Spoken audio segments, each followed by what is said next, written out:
Welcome guys sa panibago na namang video sa ating YouTube channel na Tuts at FB page. Okay, so meron tayong bagong i-share ngayon na application na magagamit natin habang karamihan sa atin ay naka-home quarantine. Okay, para malibang tayo.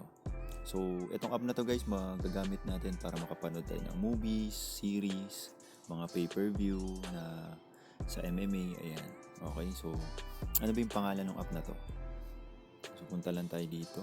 Ayan. So, ang pangalan ng app guys ay itong tinatawag na Viva TV. Okay. So, make sure pala guys, tapusin nyo yung video kasi ipa-flash ko yung link kung saan nyo pwede ma-download tong app na to. Okay. Na walang ads. Ayan siya. So, buksan na natin. So, pag bukas mo guys ng app, ito kagad yung makikita mo. Meron kang tatlong options dyan. Basically, movies, TV shows, tapos yung mga HD release na movies. Ayan. Okay. So, makikita mo rin dyan. Yan, may UFC or WWE na pay-per-view. Tapos, dahil uso ngayon yung mga... Dahil may COVID ngayon, uso yung mga outbreak disease movies. Ayan. So, yan siya. So, ayan. Train to Busan, The Flu, Children of Men, 28 Days Later, World War Z, Outbreak, Contagion. So, ayan guys. Tapos, sa baba, ayan, yung mga Oscar award-winning movies nandyan. Tapos, meron ding mga best TV seasons or series. Ayan. So, dito sa Oscars, makikita mo yan yung mga palabas na nanalo ng award. Like, The Joker, yung 1917, and guys, so Parasite, hindi nyo pa napapanood, pwede nyo nang panoorin. Two Popes. So, nandyan halos lahat guys. Ayan. And then, meron ding mga Netflix movies guys. So, yan.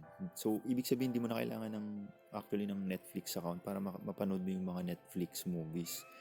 And then, nandyan din yung mga Netflix shows. Gaya nito.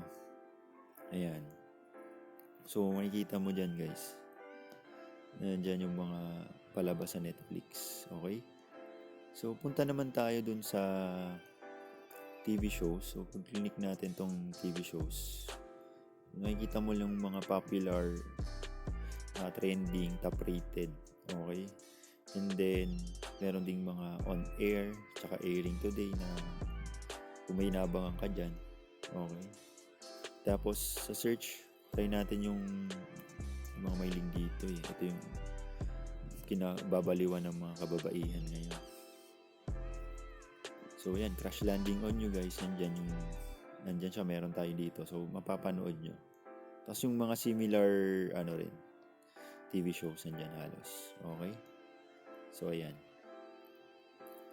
And then punta tayo sa HD releases. So dito sa HD releases, yung mga magagandang kopya na movie. So, mapapansin nyo rin dyan na may mga 2020. So, mga bagong-bago guys. Meron din mga 2019 movies. Ayan, may mga pangbata din. So, buong pamilya mag-enjoy. Yung Frozen, yan. So, yun siya guys. May Maleficent din. So, halos lahat ng nandito. Halos lahat ng genres. So, ayan guys. Tapos, yan, yung sa mga daddy pala, nakalimutan ko yung mga WWFC pay-per-view. Pwede nyo mapanood yung mga latest na laban sa UFC tsaka WWE. Okay, kung hindi nyo napanood yung mga laban noon, gusto nyo mapanood ng buo, gaya na tong kay McGregor tsaka kay Cowboy, pwede guys. Tsaka pwede nyo pang scroll down sa baba, marami pa dyan. Yung mga dating laban na hindi nyo napanood. So, pwede nyong balikan guys at panoorin ulit para sa mga daddy dyan tsaka mga titos natin. Okay? So, yun siya guys. I hope nakatulong tong video para kahit papano malibang tayo habang nandito lang sa ating mga bahay. Make sure guys to like and subscribe sa ating YouTube channel tsaka sa page. Follow nyo yung page para lagi kayong updated. So, stay healthy guys. Stay at home lang. At mag-enjoy lang tayo sa panonood ng movie gamit itong Viva TV. So, thank you guys. Peace out. See you sa next video.